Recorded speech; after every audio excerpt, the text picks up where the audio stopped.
और अब खबर पश्चिम बंगाल के सियासी दंगल से जुड़ी। पश्चिम बंगाल में 4 चरणों का चुनाव पूरा हो चुका है। अब 5वें चरण के लिए चुनाव प्रचार भी तेज हो चुका है। अमित शाह बंगाल में ताबड़तोड़ रैलियां कर रहे हैं। दार्जिलिंग में रैली के दौरान न्यूज 18 से खास बातचीत में अमित शाह ने दावा किया कि बंगाल में बीजेपी की सरकार बनेगी और बीजेपी 200 से ज्यादा सीटें जीतेगी। विधानसभा चुनाव की शुरुआत हुई थी प्रचार की, तब गृह मंत्री अमित शाह ने यहाँ के विधायकों, सांसदों और जनता को वादा किया था कि हम इस इलाके में हर विधानसभा क्षेत्र में जाकर प्रचार करेंगे। उस वादे को वो निभा रहे हैं। कल भी उन्होंने 2 रोड शो किए, 2 जनसभाएं की। आज फिर पूरे दिन में 6 कार्यक्रम उनके तय हैं। हमारे साथ खुद इस वक्त अमित शाह जी मौजूद है, गृह मंत्री, और मैं उनके साथ कैंपेन ट्रेल पर हूँ। अमित भाई, मैंने बांकुरा से आपका सफर देखा अभी तक, काफी 6 महीने का सफर काफी हेक्टिक रहा। क्या माने हम लोग की कुछ सफलता पाई आपने? देखिए, सबसे पहली बात तो ये है कि भारतीय जनता पार्टी बंगाल की समस्याओं को समझने में और बहुत चर्चा विचार कर इसका परमानेंट सॉल्यूशन क्या हो सकता है, इसका रोड मैप बनाने में सफल रही। मैं मानता हूं ये भारतीय जनता पार्टी के लिए, बंगाल यूनिट के लिए बहुत बड़ी उपलब्धि है। हमारा संकल्प पत्र बंगाल की सभी समस्याओं का स्थायी समाधान है, और वो तभी हो सकता है जब कोई पार्टी जनसंपर्क कर उनकी समस्याओं को समझे और एडमिनिस्ट्रेटिव रूप से उसका समाधान क्या हो सकता है इस पर चिंतन करें। तो मुझे लगता है बंगाल यूनिट ने बहुत अच्छा काम किया है। हमारे सारे नेता लोगों के बीच में गया है। मैं भी लगभग 7 महीने से, और वैसे देखा जाए तो 2017 से बंगाल के हर हिस्से में जाने का प्रयास किया है। यहाँ की समस्या को, यहाँ की जनता को समझने का, पहचानने का प्रयास किया है। और आज परिणाम स्वरूप हम मोदी जी के नेतृत्व में 200 सीटों के साथ बंगाल में सरकार बनाने जा रहे हैं, वो सुनिश्चित।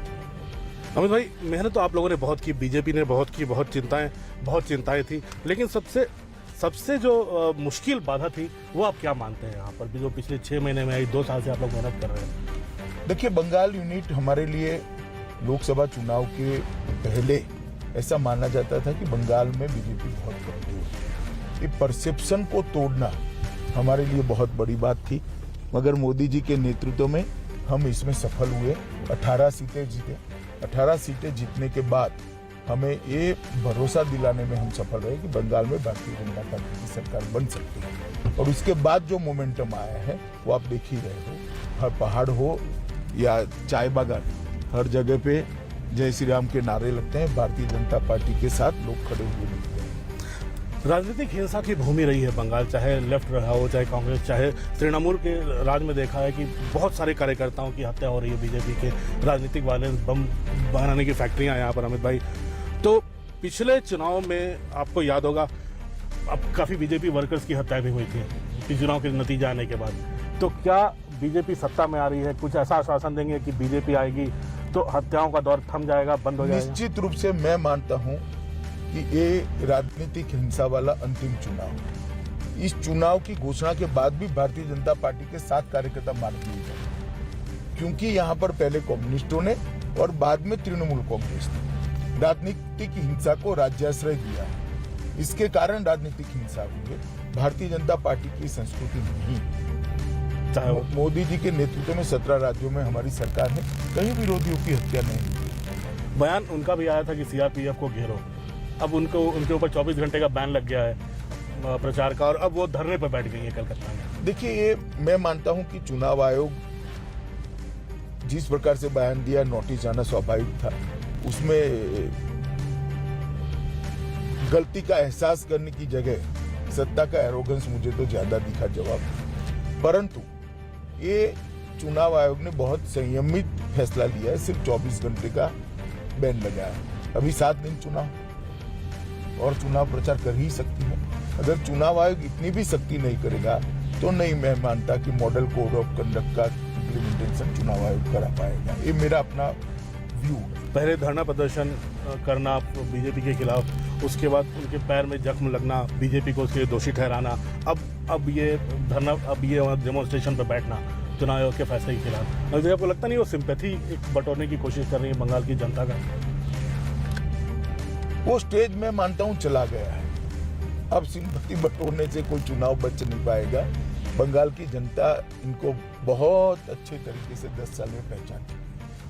अभी देखिए, हम लोग इन पहाड़ में घूम रहे हैं आप, प्रचार तो लगातार कर ही रहे हैं, तो एक बड़ा एक वेव बनाने का काम होता है। एक लेफ्ट इंटेलेक्चुअल्स होते हैं जिसको लिबरल लेफ्ट इंटेलेक्चुअल होते हैं, बंगाल में काफ़ी ये ओपिनियन फॉर्म करते हैं। फिर से एक बार ओपिनियन फॉर्म कर रहे हैं कि बीजेपी सिर्फ हवा में बातें कर रही है, सिर्फ दिल्ली से नेता आ रहे हैं। चलिए, अब दो तारीख कहाँ दूर है। आप मेरे साथी लोगों का जो हुजूम देखा है आपने, मैं नहीं मानता ये हवाई बात है।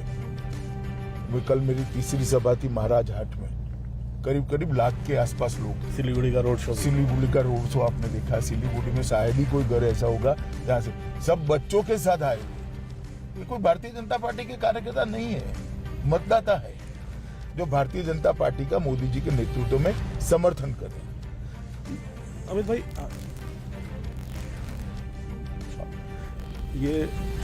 ये अपार जन समर्थन, अमित भाई चारों तरफ सड़क पे लोग, पहाड़ी इलाकों में जहां सांसद नहीं आते थे, एमएलए नहीं आते थे, वहां गृह मंत्री खुद घूम रहे हैं। ये तो बड़े अचरज की बात है लोगों के लिए भी, लेकिन मेहनत की बात है बीजेपी के लिए भी। अमित भाई, मटुआ समाज है यहाँ पर, आपने उनके साथ खाना खाया था। राजवंशी समाज है यहाँ पर, उनके साथ आपने खाना खाया। नाम शूद्र हैं, दलित हैं, आदिवासियों के साथ खाना खाया। तो लेकिन ममता दीदी हर किसी के लिए कुछ ना कुछ सोप्स अनाउंस करती चली गई। तो लगता है इन वोटों के लिए अब कांटे की टक्कर है, ये पूरे के पूरे बीजेपी के पास आ चुके हैं। नहीं, मैं मानता हूं कि हमने उनका संपर्क करके उनकी समस्या को जाना है और हमारे संकल्प पत्र में उनकी समस्याओं के निराकरण को उनके सामने रखने का सफल प्रयास किया है। अब सबकी आस मोदी जी से बनती है। नरेंद्र मोदी जी ने एक अलग प्रकार की राजनीतिक संस्कृति का प्रादुर्भाव किया है देश की राजनीति के अंदर, कि जो बोलते हैं वो करते हैं।